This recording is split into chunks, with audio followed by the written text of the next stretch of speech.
Concerto for Violin, Paths to Dignity. This project came about because my dear friend Mitchell Newman, um, a violinist, retired after 34 years with the Los Angeles Philharmonic, and he moved to Philadelphia a few years ago. And um, he's premiered and played a bunch of my music over the years. We were talking about, well, maybe I write a violin concerto for him. And I said, the world doesn't really need another violin concerto. But if I were to write one, what would you want it to be written about? And he immediately said, homelessness. And so the reason he said that is because he had been involved during his time in Los Angeles with bringing music to the unsheltered community, and advocating on behalf of the unsheltered, in an extraordinary way, and helping. He's been such an incredible, not, with his advocacy, helped people rise above their situation, and now they can give back to the community in an incredible way. So with that idea of homelessness, yes, I said I can get behind that. And so we actually went on a field trip in Los Angeles, and bore witness to one of the real tragedies of this country, that the unhoused community in Los Angeles is 60,000 strong, and it was incredibly impactful to witness this in person, on the streets of Skid Row.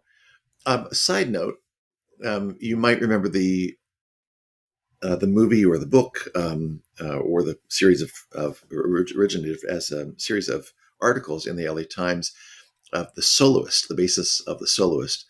Steve Lopez, a journalist with the LA Philharmonic, the LA Times, had gotten very friendly with a cellist named Nathaniel, who had been Juilliard trained and then wound up on the streets of Los Angeles. And it's their journey together. It was turned into a movie. Steve Lopez came to Knoxville when I was a music director with the Knoxville Symphony, and we did a special event with Steve there, and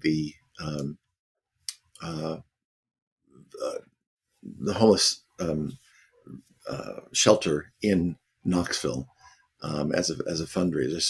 So I had already been involved in doing things along that level, and coming to Bangor, the orchestra has an ongoing relationship with that's where I'm music director, the Bangor Symphony, in Maine, with the Bangor Regional Homeless Shelter. So um, we I did a series of interviews with people, and settled on four movements that would show a kind of an arc. Um, uh, First off, realizing that we are all unique, and we all have a story that's worth hearing. Um, Too often, I didn't want this piece to be just a piece that's played in a concert hall with lots of rich people who applaud with velvet gloves or cloth or whatever, and then they say, "Oh, isn't that sad?" And then they step over the homeless person on the way to back to their car.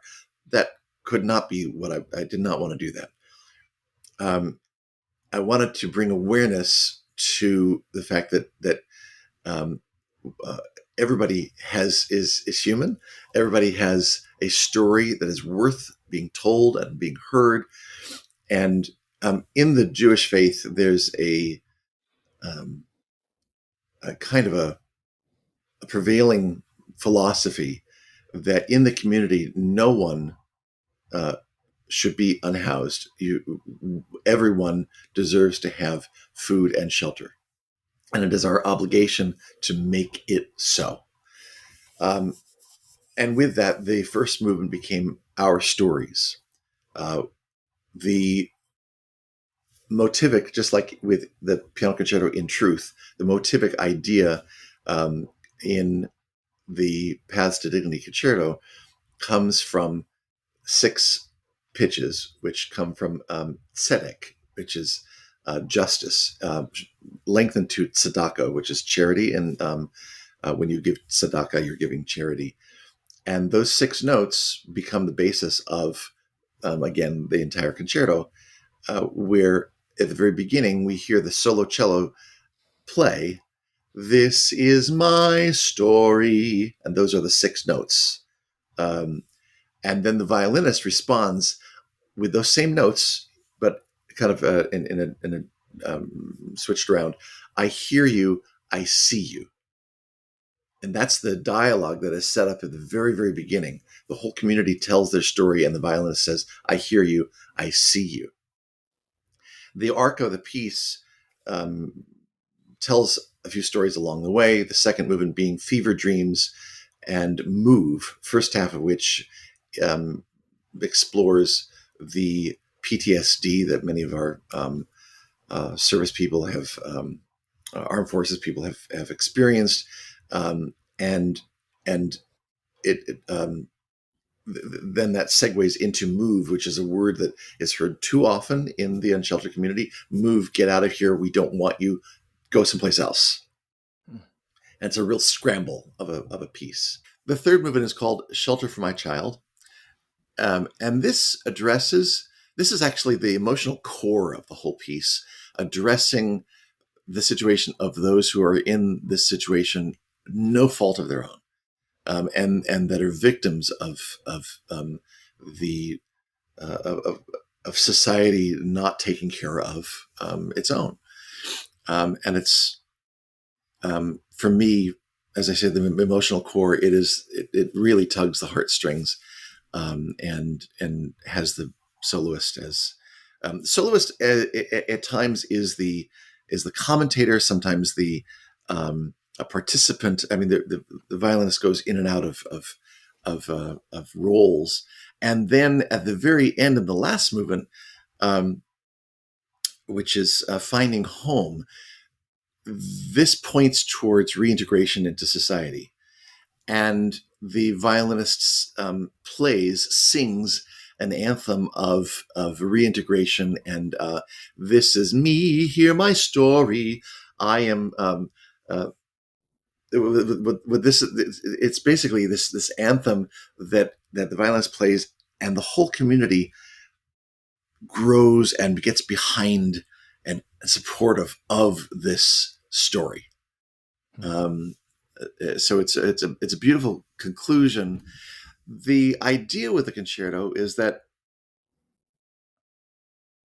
it wasn't just enough to do the concerto, but in fact we needed to create a project around it, so that there would be pre-concert events that would take place in the community, engaging the cultural presenting organization with homeless advocacy agencies, connecting them, finding out what it is and that the agencies need, and how the cultural presenting organization could benefit those agencies, and then setting up those relationships so that things continue long after the concerto is still ringing in our ears.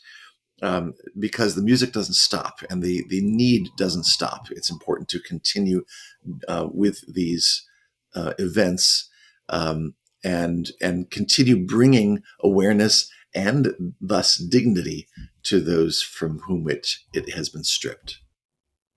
And it's a perfect form, because when you think of the concerto historically, it's literally a conversation, and that's exactly what we need.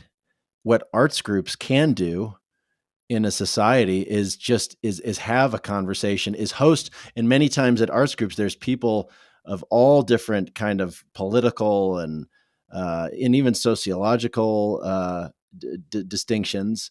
And so it's a place to have a conversation. And one of the things that I love about the concerto is obviously its ability to create that conversation, but also the music that you compose behind it is so it's so captivating and appealing, and it's something that because as a presenter, you're always looking for something that's going to keep the audience's attention. And I love all the movements. Can you talk about maybe any particular like why maybe for the last movement, or even kind of the jazzy movement. What made you choose that style, or those tunes with the particular theme in that section of the concerto? Absolutely. So, somebody listening to this for the first time might say, well, this is very eclectic. I don't quite understand why. Um, I gave up a long time ago trying to write in a box. I write again for the theatrical moment, to tell the drama. And I also am aware of the people who will be listening to this. My intent years ago, um, I, I was speaking to a very prominent contemporary classical composer, and I said, do you think about the audience for whom you're writing? And the composer said, no, I wrote for myself. And I thought, I mean, I didn't argue with him, because clearly that was a very strong opinion. But I thought, well, and after you pass, no one's going to play your music because you haven't considered your audience.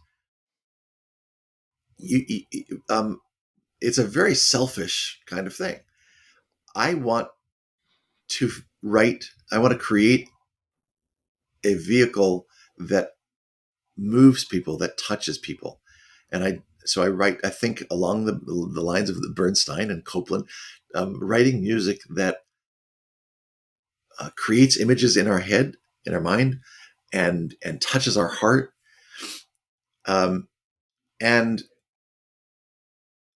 so, in the case of the last movement, I knew that I needed something that okay. For instance, you might know "Make Our Garden Grow" from Candide, which starts out as the most simple, sweet utterance of love.